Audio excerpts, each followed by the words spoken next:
Krásne dobré ráno vám želám z Turecka, konkrétne z Egejskej riviery, ktorá ponúka aj nádherné výhľady na grécke ostrovy Kos a Samos.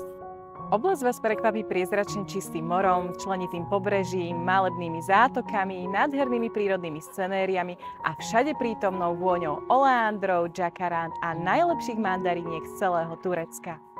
Hoci väčšina turistov pozná najmä tureckú rivieru, Egejská riviera ponúka úplne iný rozmer dovolenky a pravú tureckú atmosféru.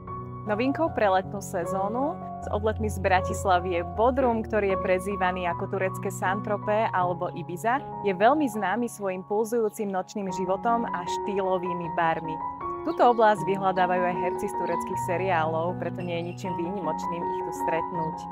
Pobrežie Bodrumského polostrova je veľmi členité, nájdete tu romantické zátoky, malé rybárske dedinky s tradičnými reštauráciami, očarujúcu prírodu i obľúbené trhoviská lákajúce k nákupom. Oblasť Bodrumu ponúka rezorty pre všetky typy klientov, tak ako pre tých s nižším rozpočtom, tak aj najluxusnejšie rezorty z celého Turecka. V Bodrume si príde na svoje naozaj každý, či už sú to páry, rodiny s deťmi alebo klientela vyhľadávajúca rezorty určené výhradne iba pre dospelé osoby. Ďalšou mimoriadne obľúbenou oblasťou na Egejskej riviere je Kušadasi, kam sa dostanete čártrovým letom z Bratislavy aj z Košíc. Turisti mieria do Kušadasi pre jeho uvoľnenú atmosféru, krásne piesočnaté pláže a veľa možností na šport, zábavu aj výlety. Lákadlom sú skvelé nákupy, vynikajúca gastronómia a intenzívny nočný život. Kušadasi je ideálnym miestom pre rodinu, dovolenku, nájdete tu hotely s tobogánmi, vynikajúcim zázemím pre deti vrátane detských klubov.